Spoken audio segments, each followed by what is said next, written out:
ನಿಮ್ಗೆ ಯಾವ ಭಾಷೆ ಬರ್ತದೆ ಮಾತಾಡಿ. ಯಾಕಂದ್ರೆ ಸರ್ ಸರಿ ಕನ್ನಡ ಬರಂಗಿಲ್ಲ. ನಾ ಟ್ರೈ ಮಾಡ್ತೇವೆ. ಆಯ್ತು. ನಮ್ಮ ಖಾನಾಪುರ ತಾಲೂಕ ಅದ. ಖಾನಾಪುರ್ ಅಂದ್ರ ಒಂದ್ ಸೈಡ್ ಗೋವಾ ಸೀಮಾ ಬರ್ತದೆ ಮತ್ತು ಮಹಾರಾಷ್ಟ್ರ. ಅದ ಕಾರಣ ಇಲ್ಲೇ ಮರಾಠಿ कोकणी जास्त. ನಾ ಯಾವಾಗ मतदान माताडी, डोंट वरी, हेदरबेडी, माताडी.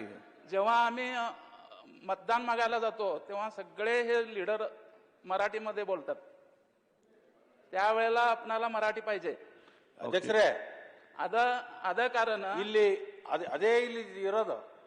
ನೀವು ಅದಕ್ಕೆ ಭಾಷೆಗೆ ಮಾತಾಡ್ಲಿಕ್ಕೆ ಅವರಿಗೆ ಆದಷ್ಟು ಕನ್ನಡದಲ್ಲಿ ಮಾತಾಡಿ, ಇಂಗ್ಲಿಷ್ ಮಾತಾಡ್ಬೇಕಾದ್ರೆ ನೋಡಿ. ಆದಷ್ಟು ಆಯ್ತು ಸೌದಿ, ನೀವು ಹಿರಿಯರಿದ್ದೀರಿ, ಅವ್ರ ಸದಸ್ಯರು ಮಾತಾಡಬೇಕು. ಕನ್ನಡ ಅಷ್ಟು ಬರುವುದಿಲ್ಲ. ಎಷ್ಟು ಅಷ್ಟು ಕನ್ನಡದಲ್ಲಿ ಮಾತಾಡಿ. ಸರ್, ಚೆನ್ನಾಗಿ ಕನ್ನಡ ಮಾತಾಡ್ತಾರೆ. ಮಾತಾಡೋದ ಬಹಳ ಚೆನ್ನಾಗಿ ಮಾತಾಡ್ತಾರೆ. ಹೌದಾ? ಮಾತಾಡ್ತಾರೆ. 70% ಮರಾಠಿ ಇದ್ದ ಮೇಲೆ 314 ಶಾಲೆ ಇದ್ದಾರೆ. ಕರೆಕ್ಟ್ ಹೇಳಿ. 206 ಮರಾಠಿ ಸ್ಕೂಲ್ ಅದಾರೆ. ಇಲ್ಲೇ ಕಲಿತಾರೆ ಎಲ್ಲ ಮರಾಠಿ. ಆಯ್ತು. ಮತ್ತ ಥರ್ಡ್ ಲ್ಯಾಂಗ್ವೇಜ್ ಒಂದು ಸಬ್ಜೆಕ್ಟ್ ಇದೆ. ಎಲ್ಲರಿಗೆ ಕನ್ನಡ ಅಭಿಮಾನ ಅದಾರೆ ಸರ್. ಕರೆಕ್ಟ್.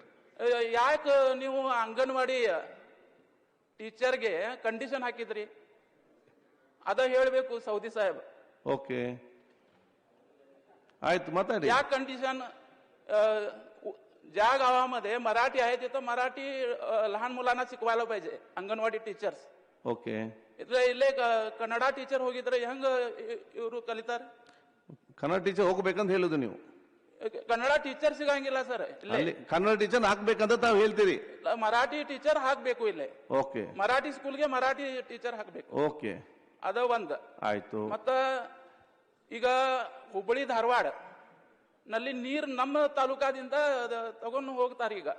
ಓಕೆ. ಇಲ್ಲೇ ಒಂದ್ ನೀರ್ ಕುಡಿಯುವ ನೀರಿಲ್ಲ ಇಲ್ಲೇ. ಆಯ್ತು. ಇವರು ಕೋನ್ ರೆಡ್ಡಿ ಸಾಹೇಬ್ ಹೇಳ್ತಾರೆ ಕಳಸಾ ಬಂಡೂರ ಜಲ್ದಿ ಆಗ್ಬೇಕು. ಆಯ್ತು. ಈಗ ನೀವು ಖಾನಾಪುರ್ಗೆ ನೀರ್ ಕೊಟ್ಟಿಲ್ಲ ಅಂದ್ರ ಯಾವಾಗ ಕಳಸಾ ಬಂಡೂರ ಆಗಂಗಿಲ್ಲ. ಆಯ್ತು, ಖಾನಾಪುರ್ಗೆ ನೀರು ಬೇಕು ಈಗ. ಹಾ, ಓಕೆ, ನೆಕ್ಸ್ಟ್. ಅದ ಕಂಡೀಷನ್. ನಾ ಕನ್ನಡದಲ್ಲಿ ಮಾತಾಡ್ತೇವೆ. ಈ ಎಲ್ಲಾ ಫೆಸಿಲಿಟಿ ನೀವು ಎಲ್ಲಾ ತಾಲೂಕಾಗೆ ಕೊಡ್ತೀರಿ. ಆಯ್ತು, ಇಲ್ಲಿ ಮಾತಾಡಿ. ನನ್ನ ನೋಡಿ, ನೀವು ಶಾರ್ಟ್ ಸರ್ಕ್ಯೂಟ್ ಆಗ್ತದೆ. ಈ ಕಡೆ ನೋಡಿ. ಇಲ್ಲ, ಈಗ ಭಾಷೆನಲ್ಲಿ ಇದು ರಾಜಕಾರಣ ಮಾಡ್ತಾರೆ. ಆಯ್ತು, ನೆಕ್ಸ್ಟ್.